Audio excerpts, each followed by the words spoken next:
Okay, so the next time I pick up this song is on the 27th of April, which is a good 6 months away. And I pick it up and I decide that it's time to put some structure around it.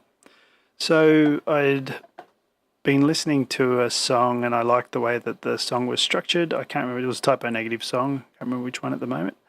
And I basically stole the breakup like this and the rough durations of each of them. So I've already got some tempos in here, which you'll see later on. I simplify them. This is probably some leftovers of me mucking around. But yeah, this is it. So intro, post chorus, and then verse, chorus, post chorus, verse, so on, bridge, verse, chorus. So this is the first iteration of how I wanted to do it. And what I decided to do is these bass lines I thought were really cool for a chorus.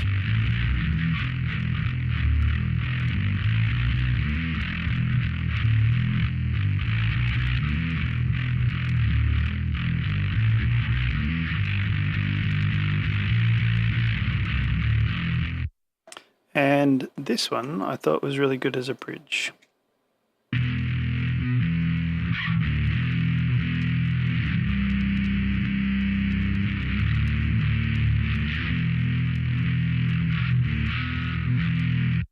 Right, so that's again the next step. So all I've done here is just pretty much come up with a skeleton of how I think the song should be divvied up.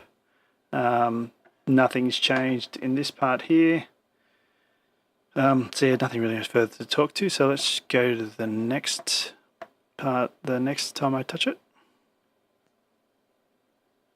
Okay, so the next day it's now the 28th. I decided to do some guitar riffs as the post-chorus section. So let's have a listen to those.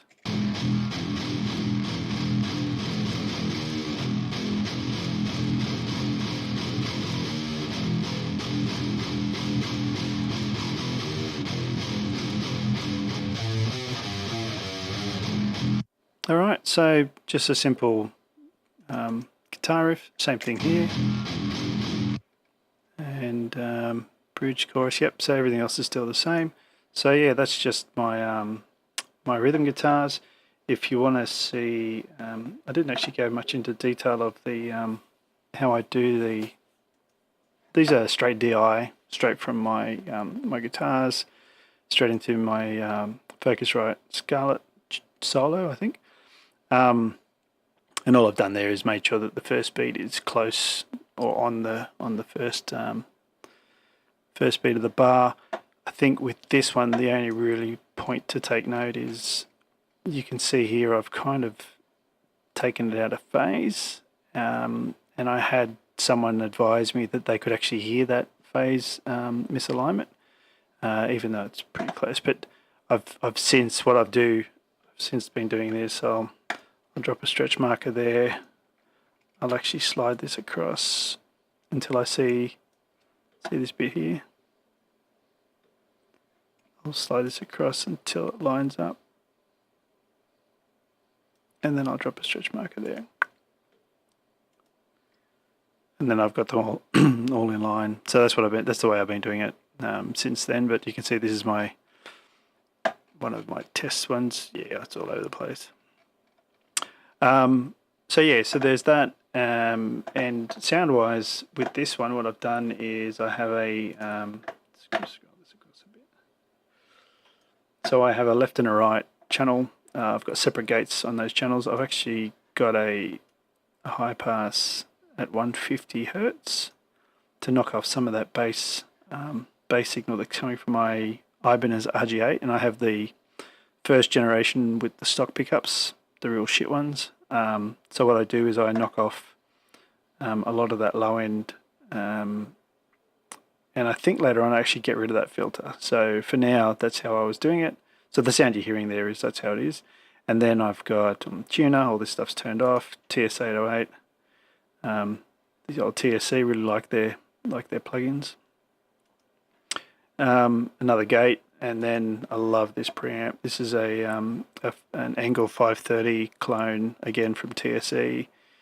It's only 32-bit, but I tell you what, I just love the sound of this thing. It's really, really use it a lot.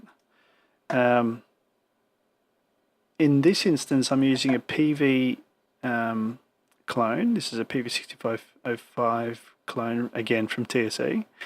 But what I've done is I have disabled the preamp. So just here I've disabled the preamp.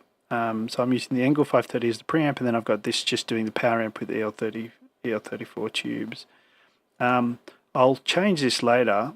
I'll change it to an Ignite Amps power amp, because it's got more settings to change the way the tubes react and so on. But for now, this is what I was using.